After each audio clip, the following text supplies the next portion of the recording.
A sister's words. Some words cut deeper than any insult, not because they're cruel, but because they're true and kind, and not meant for your ears at all.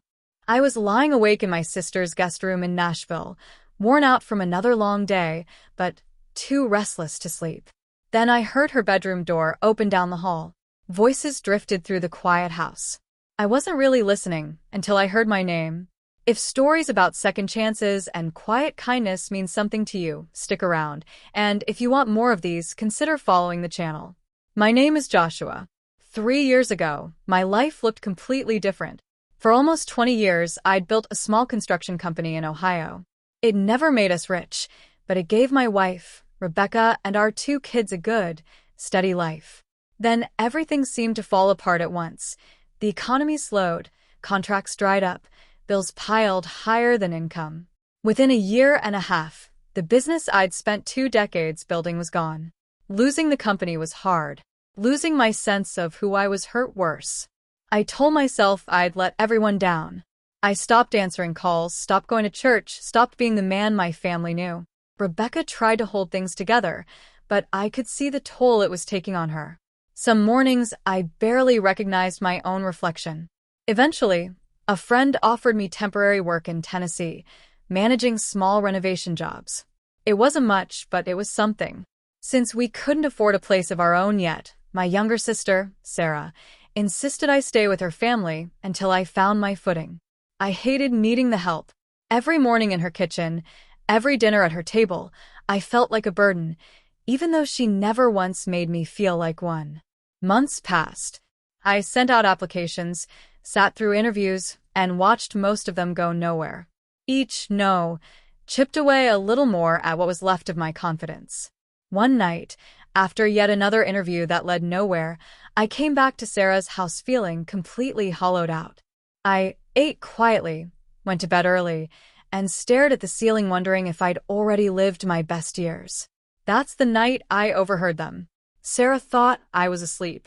She was in the living room with her friend Hannah, talking low. I only caught pieces at first, until Hannah asked whether I'd ever really recover from everything that happened. There was a pause. I braced myself for pity, or worse, for the truth I feared everyone already believed. Instead, Sarah said that people only saw what I'd lost, but she saw what I still carried, the strength it took to keep waking up and trying, even while quietly falling apart. She said her own kids admired me, because even in my worst season, I never stopped showing up for other people. And then she said the words I've never forgotten. She believed my story wasn't finished yet. I lay there with tears running sideways into the pillow. For months I'd measure myself by every failure, certain that was all anyone could see. But my sister saw something else entirely: persistence, character, a future I couldn't yet picture for myself. Nothing about my situation changed that night. My bank account was still empty. My career was still in pieces. But something in me shifted. For the first time in a long while, I stopped cataloging what I'd lost and started noticing what I still had. A family that loved me, skills that still counted for something, faith I could still lean on, and apparently another chance. In the months that followed, I showed up differently. I reached out to people instead of avoiding them. I started volunteering on local projects just to feel useful again.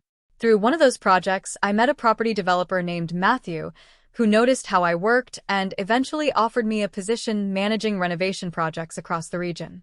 That opportunity changed my life, not because it made me wealthy, but because it gave me back my belief in myself. Today, I lead a team of my own, mentor people going through what I went through, and spend a good part of my time reminding others that setbacks aren't the end of the story. But the moment I hold on to most isn't the job offer or the contract I signed. It's that quiet, unplanned night when I heard words I was never meant to hear, words that reminded me who I actually was. Has someone ever said something about you, not realizing you could hear it, that changed how you saw yourself? I'd love to know. A while back, I finally told Sarah I'd heard that whole conversation. She laughed, then cried, then hugged me tighter than she ever had. She never imagined those few sentences would matter so much. But they did, because sometimes people don't need advice or money or a fix. They just need someone to believe in them a little longer than they can believe in themselves. If this story meant something to you, share it with someone who might need it today. A kind word costs the speaker almost nothing, but to someone quietly carrying more than they let on, it can be the exact moment everything turns around. Sometimes the best thing we can give another person is simply the reminder that their story isn't over yet.